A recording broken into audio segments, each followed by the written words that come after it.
Martín Martínez, autor Pedro María Barrera. Hace algunos años llegó a Bermeo un joven que alquiló el piso bajo de la histórica casa de Ercilla y pocos días después colocó sobre una de las 3 puertas ojivales de la fachada principal una muestra con estas palabras: Martín Martínez, encuadernador. Nadie le conocía ni para nadie llevó recomendaciones, pero tal maña se dio en ganarse voluntades y poseía de tal manera el arte de meterse en los corazones, que todas las muchachas de la villa, desde la más hermosa hasta la de menos encantos, lo mismo las ricas que las que andaban a la cuarta pregunta, pidieron al santo de su mayor devoción que hiciera el milagro de casarlas con el forastero. Y todos los hombres se afanaban por cultivar la amistad de Martín Martínez. Algunos acudieron al recurso de comprar libros que no pensaban leer y llevárselos para que los encuadernase. Con este motivo, pronto se supo en toda la población que el taller de Martín valía unos cuantos miles de duros, que tenía las máquinas útiles y efectos más perfeccionados de su profesión, y que desde las operaciones preliminares del cosido hasta dejar las obras en estado de devolverlas a sus dueños, nuestro hombre cumplía con su obligación a maravilla. Llenar de primorosos nervios el lomo de un libro, fijar en sus tapas artísticos relieves, formar en el corte de las hojas mosaicos elegantes de oro, plata y vivos colores, cosas eran para Martín tan fáciles de hacer que casi puede decirse que se las encontraba hechas. Voló su fama desde aquel puerto hasta Orduña y desde Ondarroa a la Nestosa. Vizcaya entera convino en que sus encuadernaciones eran el colmo de lo bueno, lo bonito y lo barato. Y claro está, llegó día en que aunque hubiera tenido 20 manos, no hubiera podido dar abasto al trabajo que le encomendaban. Ganaba duros, que era una bendición, y las muchachas redoblaban, como es natural, sus esfuerzos para parecerle apetitosas y menudeaban los rezos a sus santos predilectos para que el forastero la sacase de penas. No sé si de buena fe o echando a volar la especie con objeto de que sirviera de reclamo, ya decían que se casaba con Cecilia, ya era Teodora la favorecida, ya Inocencia la que preparaba el ajuar a toda prisa. Martín, sin embargo, piropo va, piropo viene, las embelezaba todas y no decía ninguna 4 palabritas al alma. Veíasele frecuentemente en la puerta de su establecimiento a la hora de la salida y del regreso de las lanchas pescadoras. Y el anciano señor cura de Santa María de la Atalaya, iglesia que hoy no existe, contaba a sus feligreses que en varias visitas que había hecho Martín mientras le arreglaba un breviario, se había convencido de que si bien Dios lo crió para encuadernador, él tenía más afición a hablar de redes, besugos y embarcaciones que de cartones, tafiletes y papel de cubiertas. A la caída de una tarde del mes de junio salió el joven de Bermeo por la carretera de Guernica y en media hora llegó a Mundaca, donde contrató con los patrones de 2 lanchas todo el pescado que cogiesen durante la época del bonito. El mismo día había comprado una fábrica de escabeches que acababa de cerrarse por fallecimiento del que le explotaba. Y el día siguiente tuvo una entrevista con un barrilero para ofrecerle trabajo en la fábrica que había comprado. Hacía 20 años que servía el difunto, dijo el barrilero, y ya me han buscado para otra casa, pero si B me paga mejor, puede B contar conmigo. Por cada quintal de bonito que corto me dan 3/4 y me dará 5. B me dará 5 por cada barril, cabida de 10 cuartillos de agua y vinagre, más 43 o 44 libras vizcaínas de pescado, y la obligación de taponar y rotular, me pagan 7 reales. B me pagará 8. Carillo me parece eso, pues no lo es. Las duelas son de haya y los aros de avellano. Solo de materiales se lleva cada barril muy cerca de 1 peseta. Y en un día solo hay tiempo para hacer 4 barriles o a lo más 5. Sea lo que B pide, B se encarga de buscar las mujeres que hagan falta. Ya sabrá B que aunque hace pocos años las que se dedican a cortar las cabezas y arrancar las aletas al bonito, daban sobre su trabajo dinero por estos despojos, de los que sacan grasa para faroles y candiles. Desde que hay petróleo no solo se llevan aletas y cabezas, sino que además exigen un cuartillo de real por quintal de bonito que manejan. Sí, es costumbre general, lo es. A las mujeres que limpian el pescado, lo salan y colocan los trozos fritos en los barriles, se les da una peseta de jornal y una copa de aguardiente y un pedazo de pan por las mañanas por cada hora extraordinaria. Su prima ve detalles por ahora. Yo haré cuanto hagan los demás. El contrato con los mundaqueses, la compra de la fábrica y lo ocurrido con el barrilero fue del dominio público enseguida. Y también enseguida el párroco de Santa María de la Atalaya se presentó en el taller de Martín Martínez con otro breviario que necesitaba una encuadernación nueva. ¿No le parece a B, señor cura, dijo el encuadernador, que una fábrica de escabeches es una gran cosa? Hombre, contestó el cura, si la maneja quien la entienda tan bien como vos, entiende su arte, no se necesita mucha suerte para hacer con ella un capitalito. Martín pasó aquel verano dedicado casi exclusivamente a su fábrica. La entrada de libros no disminuía, y como no salía ninguno, pronto fueron muchos los que esperaban la hora de que se ocupase de ellos el encuadernador. Cada vez que tocaban la campana de la cofradía de mareantes, bajaba escapado al puerto a ver las lanchas que habían entrado y la pesca que había de venta. Y sucedía con frecuencia que, después del tercer toque, cuando el mayordomo decía, por ejemplo, han entrado de 50 a 60 quintales de bonito fresco, se echa a la venta el que pueda venir hasta las 12 de la noche, se pedirá 34 maravedis, y el ventero, o sea el pregonero, entonaba las invariables frases de buenas tardes, nos dé Dios, cuenta errada, no valdrá. ¿Quién dará 34 maravedices por un quintal de bonito fresco que buen provecho le haga? Está el precio en 34 maravedices, en 33 maravedices, en 32. Martín, adelantándose a todos, pedía 200 quintales de bonito, con lo cual quedaba terminada aquella parte del acto de la venta. Anunciaba el mayordomo 23 arrobas de merluza a 43 cuartos libra. Cantaba el ventero, y Martín pedía 40 arrobas. Había un quintal de congrio a 36 cuartos libra. Martín pedía 5 quintales. Fácil es de comprender lo que el nuevo fabricante se proponía al contratar con la cofradía mayor cantidad de pescado que la que pudiera esperarse que entraría en el puerto. Acaparándolo todo, los que necesitaran alguno tenían que acudir a él y pagar lo que pidiera. Pero como según un dicho popular, contra botones hay ojales, solía suceder que los demás fabricantes decían para su sayo, hoy no trabajo, y que solo le pedían unas cuantas arrobas de merluza a aquellos que tenían compromiso de mandarla al Sola, Deva, Uberuaga u otro establecimiento de baños, quedándose Martín con una porción de banastas de merluza y con tanto bonito de los cofrades y de las 2 lanchas de Mundaca, que no bastaban las 24 horas de un día para escabecharlo. Y aquí de los apuros. Había que buscar a unas cuantas mujeres para que sin pérdida de tiempo llevaran durante la noche, en burros, la merluza a Bilbao. Y había que mandar los barriles de bonito a varios puntos en busca de compradores. Y la conducción de la merluza a Bilbao costaba doble que de ordinario, y los barriles había que malvenderlos más de una vez porque los comisionados avisaban que comenzaba a picar el escabeche y no se presentaban licitadores. A fin de temporada Martín ajustó cuentas y resultó que la broma le había costado muy buenas pesetas.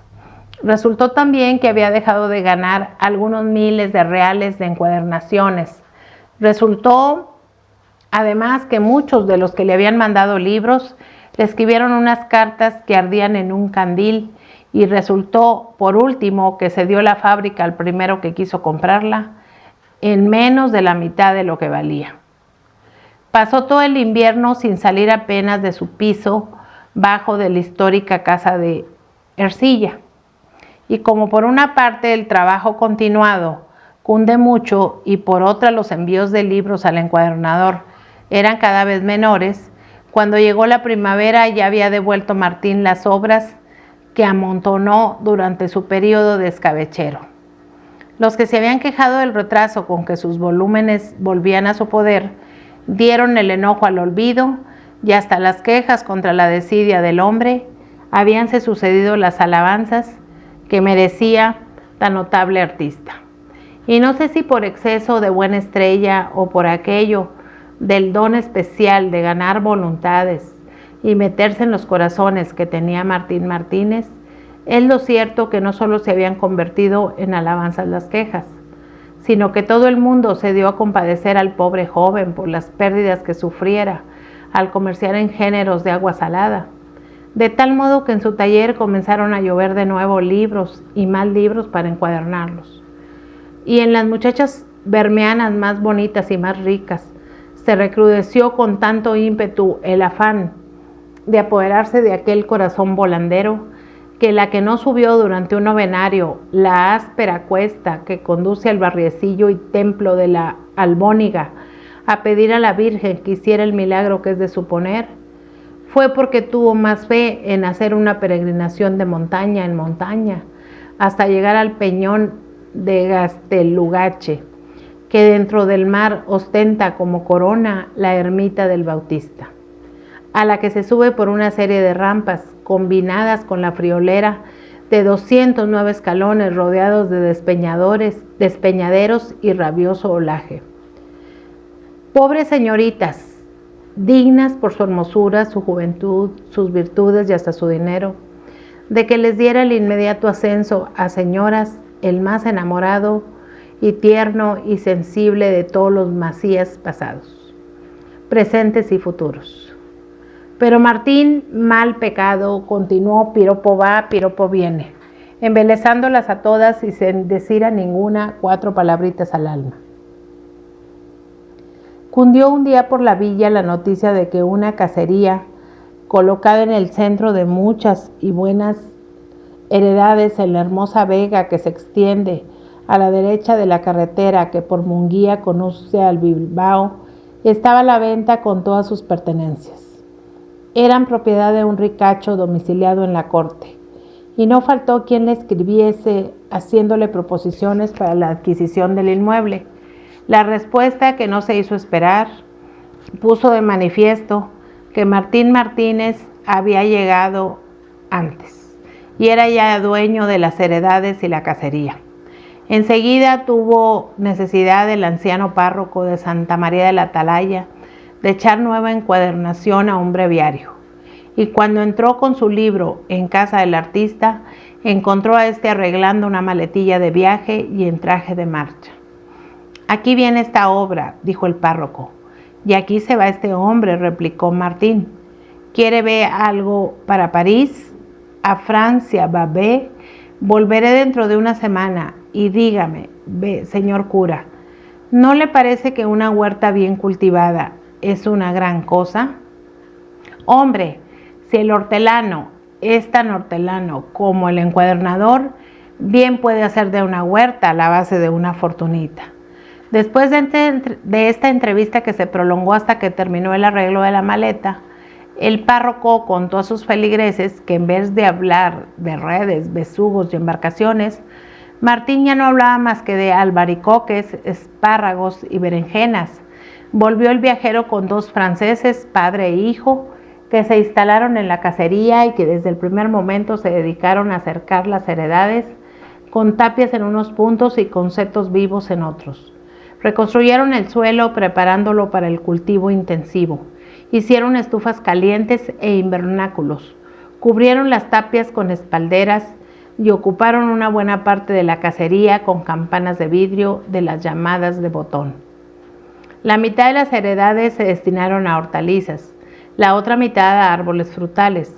Gracias a la inteligencia y al trabajo asiduo de los franceses, Martín consiguió llevar al mercado alcachofas, cardos, coliflores, lechugas, patatas, tomates, pimientos, guisantes, en una palabra, todo género de hortalizas, las que se cultivaban en el país y muchas de las que no se creían compatibles con aquel clima y aquel terreno, siendo lo más asombroso para la gente que los franceses consiguieron tener de todo un mes antes que los demás hortelanos y seguir teniendo un mes después de haberse agostado las plantas en los demás huertos. A pesar de ello, nadie se convenció de que los frutos de la tierra no se anticipan o retrasan sin grandes gastos, o si se convencieron algunos, ninguno tuvo por conveniente pagar por las hortalizas de Martín doble o triple de lo acostumbrado. Hubo pues necesidad de mandarlas a Bilbao, donde no faltaron fondas, buques y familias que las recibieron con regocijo, pagándolas a buen precio.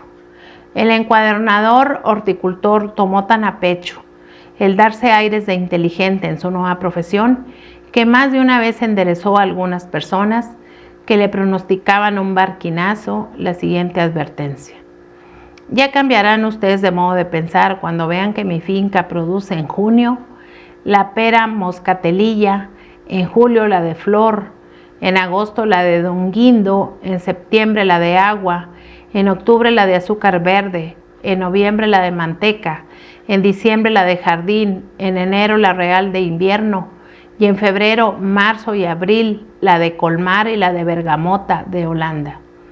Ya me envidiarán ustedes cuando observen que desde junio, en que venderé la manzana blanca, hasta mayo, en que les ofreceré la azucarada de Eva, no pasará un día del año sin que alguno de mis manzanos tenga exquisita fruta, que esté diciendo comedme.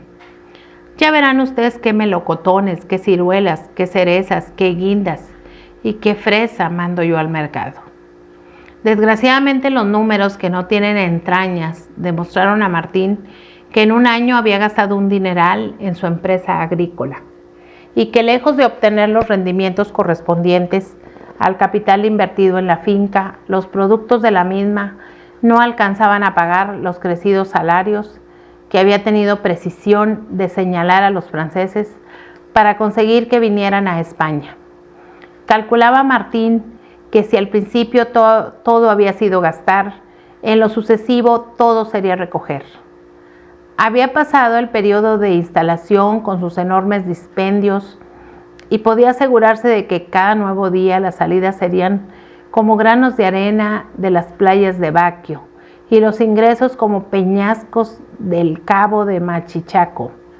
Pasó otro año y del balance resultó que, aunque la finca producía muchos y buenos frutos, los peñascos del cabo de Machichaco continuaban representados por los gastos y las arenas de la playa de Baquio por los ingresos.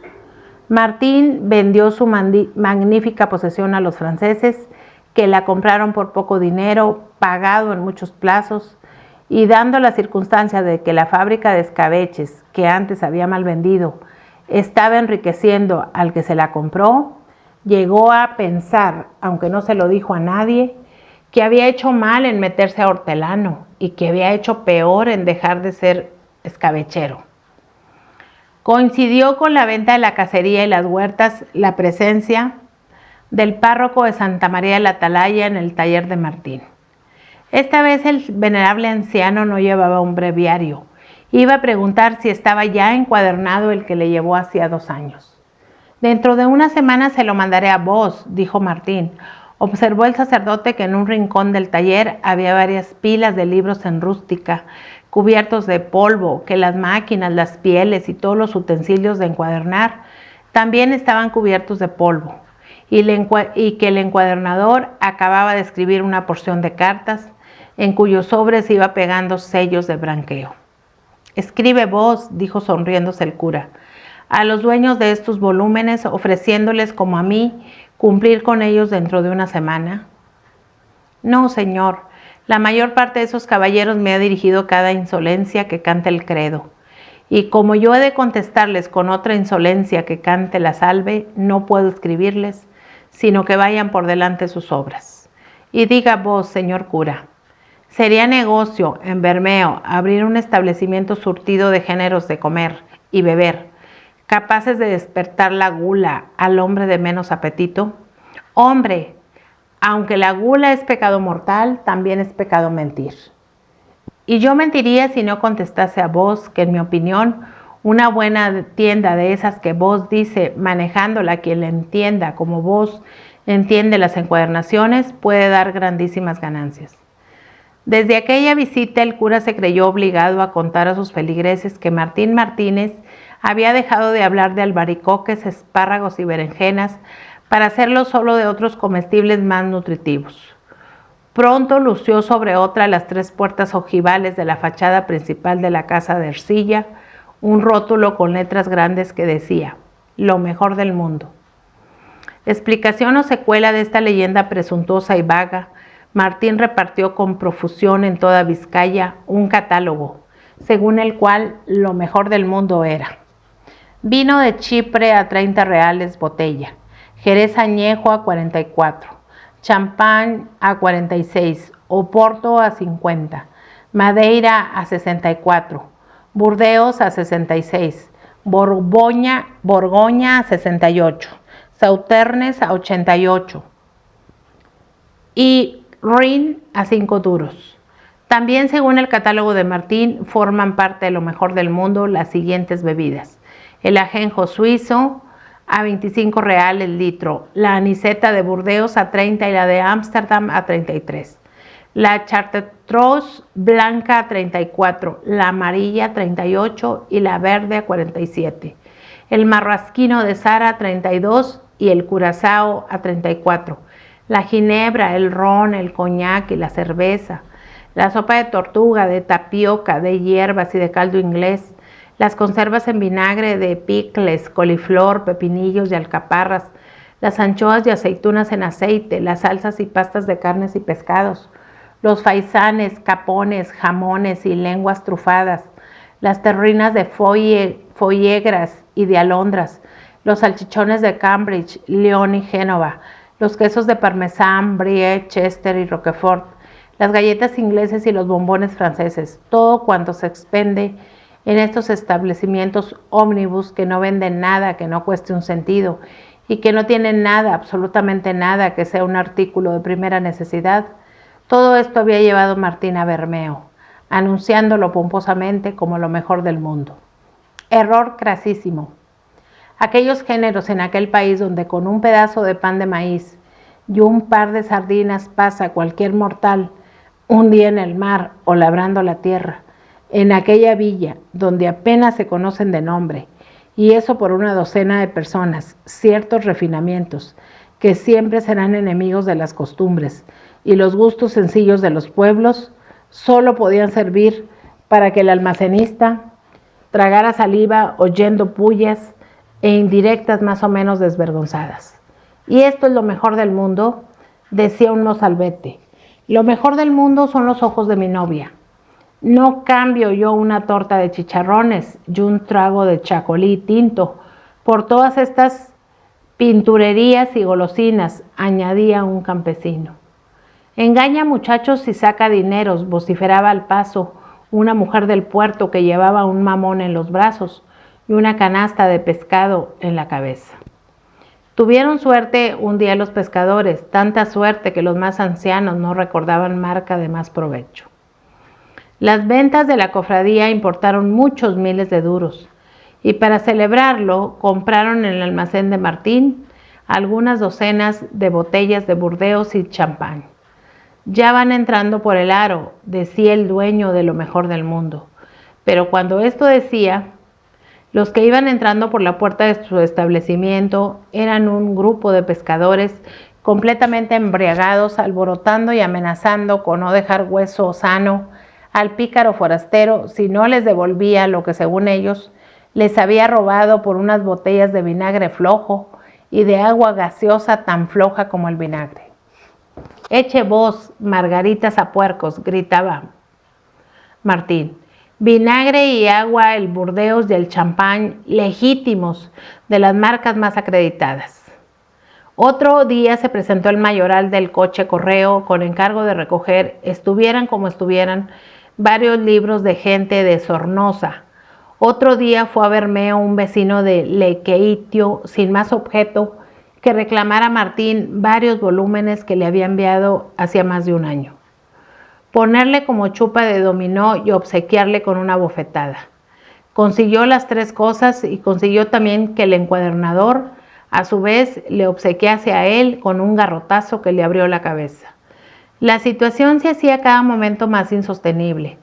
Si de tarde en tarde tenía Martín alguna alegría, esta era menudita, menudita, como las arenas de la playa de Baquio.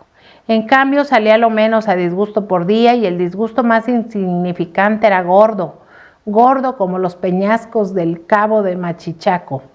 Después de infinitas inútiles tentativas para conseguir traspasar el almacén, un bilbaíno se prestó a tratar del asunto.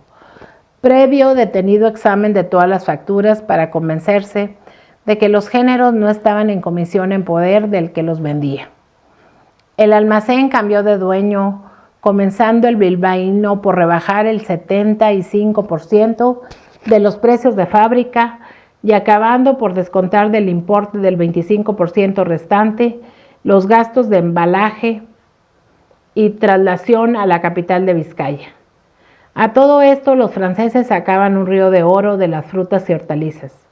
Martín no lo ignoraba y llegó a pensar que había hecho mal en meterse almacenista y que había hecho peor en dejar de ser hortelano. Pensó también que ya ni como encuadernador podía continuar en aquel punto y quitando el polvo a los utensilios de su verdadera profesión, dedicó unos días a arreglar el último breviario que le llevara el párroco de Santa María de la Atalaya, esmerándose tanto en ese trabajo que difícilmente podrá salir de distintas manos como ejecución otro tan primoroso y tan peregrino como arte. Acababa de sonar el toque de ánimas una noche oscura, lluviosa y huracanada. El silbido del viento que bajaba de las montañas y el rugido de las olas que se elevaban hasta meterse en la población se confundían con el monótono ruido de las canales convertidas en arroyos, produciendo todo junto un alarido extraño y salvaje. Las calles estaban desiertas.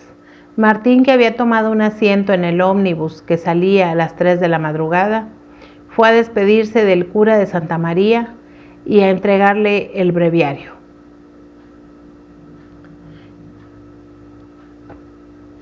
Ha pasado ya la semana convenida, dijo sonriendo el anciano, al par que desenvolvía los papeles en que le presentaban su libro. Cuando vio la encuadernación estuvo largo rato contemplándola, sin acertar a pintar su asombro más que con esta palabra. Divino, divino, valiente noche, exclamó al fin. Ha elegido vos para hacerme la primera visita.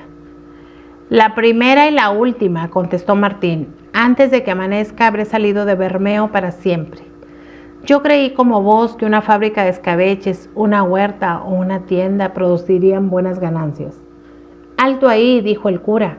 Yo creía y sigo creyendo que un excelente fabricante, un excelente hortelano y un excelente tendero pueden, como un excelente encuadernador, vivir y ahorrar algún dinerillo con sus respectivos oficios. ¿Qué le ha sucedido al que le compró a vos la fábrica?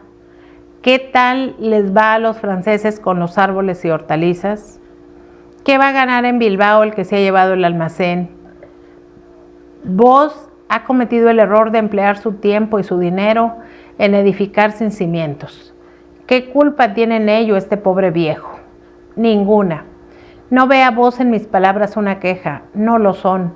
Solo quería decir a vos que vine a Bermeo con el propósito de pasar aquí el resto de mi vida y que después de haberme arruinado tengo precisión de irme hoy voluntariamente para evitar que mañana me eche la necesidad. Si vos supiera todo lo que yo le estimo, añadió el párroco, comprendería la pena con que estoy oyéndole. Pero seamos justos y convengamos en que aquí no ha tenido vos más enemigo que a usted mismo. Comenzó ganando cuanto quería. ¿Por qué abandonó vos su taller? Ha tenido vos a su devoción a todas las jóvenes de la villa. ¿Por qué no se ha casado vos con la que le pareciese mejor? Cualquiera de ellas merece por sus virtudes y sus atractivos el cariño de un hombre. Ya ve vos como en Bermeo ha tenido la felicidad llamando a sus puertas.